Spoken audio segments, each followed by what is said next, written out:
እኔ በልጁ ክሷል። ምን አድርገህ ነው አንተ የምትከሰው? በልጁ ክሷለሁ። ሩታ ውጭ ሀገር ልትሄድ ነው። ልጁን አስቀርቼ እኔ ለአብርሃም እሰጠዋለሁ። አብርሃም ያሳድገዋል። ለአብርሃም የፈለገን ጥፋት ሊያጠፋ ይችላል፣ ግን ልጅ ማሳደግ አይከብደውም። ገባ? ኢትዮጵያዊ ነው። ኢትዮጵያ ውስጥ እስካደገ ድረስ ልጅ ደግሞ ባህል ወጉን አያፈነግጥም። ተረዳኸኝ? እንደዛ እንዲሆን አብርሃምን አንደኛ እንዲካስ ልጁም ደግሞ ከባህሉ ወጥቶ እንዳያድግ ከፈለክ አንተ ለአብርሃም ጥሩ ጓደኛው ነኝ የምትል ከሆነ ከጓደኛም አልፌ ከወንድሙ ነኝ እስከማለት ደርሰሃል አይደል? እንደዛ የምትል ከሆነ ና ውሰደኝ፣ አሁን ውሰደኝ፣ አስታርቀኝ ከሱ ጋር። ከዛ በኋላ ልጁን ላገናኘው። በቃ ልጁን በሰው ሀገር ሄዶ የማይሆን ነገር እንትን አይበልበት። ገባህ አይደል? አቡሽ ልመንህ ምንም እየሰራችሁ እናንተ ሩታ ኖቬል ሆናችሁ ምንም እየሰራችሁ አይደለም። ፋውል እየሰራችሁ ምንም አስባችሁ አይደለም። ምንም ማውቀው ነገር የለም። ምንም ማውቀው ነገር እንደሌለ ደግሞ ኖቬልን አግኝቼ ካዋራሁት በኋላ የምታየው ጉዳይ ይሆናል።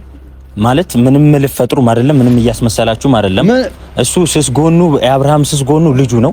በእኔ ተማመን። እኔ 100% እርግጠኛ ነኝ። እንደው ከ101% ነው እርግጠኛ ሆንኩት። እንሂድ፣ ችግር የለውም። ከሱ ጋር ያለውን ነገር ብቻ አንተ ፍታል።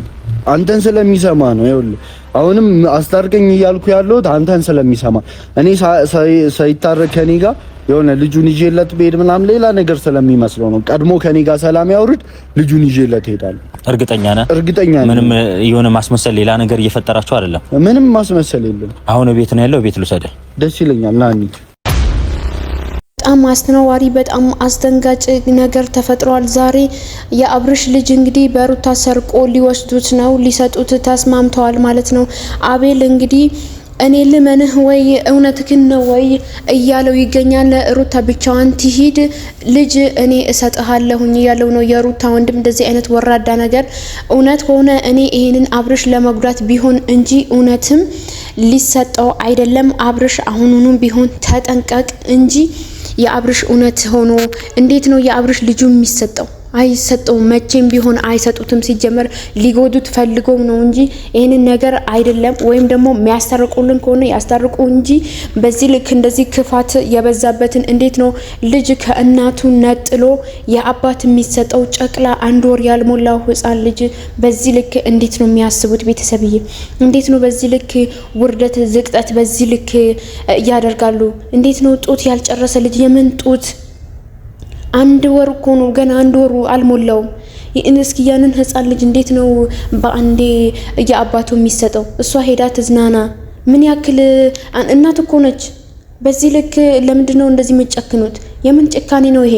የአብርሽ ይሄንን ነገር አብርሽ ላይ ሊጎዳ ወይም ደግሞ አብርሽ እንዲጎዳ ፈልጋችሁ ካልሆነ በስተቀር ሌላ ሴራ ካልያዛችሁ በስተቀር ይሄንን ነገር እውነት ሆኖ አብርሽ ልጅሁን አይሰጥም። አውቆ ነው ቤተሰብ አውቆ ነው። አብርሽ እንዲጎዳ ፈልገው ነው ወንድሞቿ።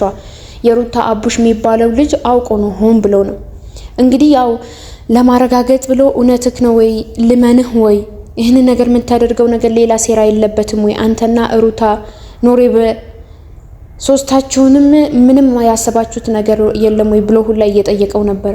ግን ይህን ነገር አውቆ ሆን ብሎ እያደረጉት ነገር ነው። እባካችሁ ተጠንቀቁ እንጂ የሩታ ልጅ እንዴት ነው ልጇን እንዴት አመጣ የወለደችው ልጅ በወር ባልሞላ ውስጥ የአባቱ የሚሰጠው? አላሳድግም አለች፣ እምቢ ብላለች፣ እምቢ አለች። እኔ አላሳድግም አልፈልግም ብላለች፣ አላለችም።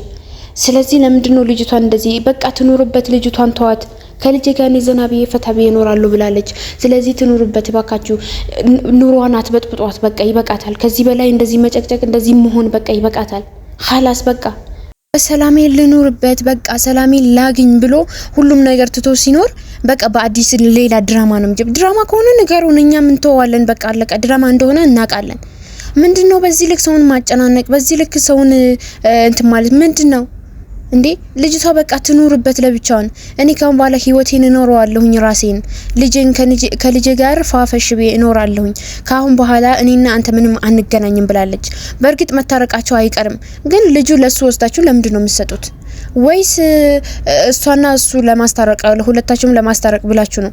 ልጁ ወደሱ ከሄደ ከዛም በኋላ ይታረቃላችሁ ብላችሁ አስባችሁ ነው?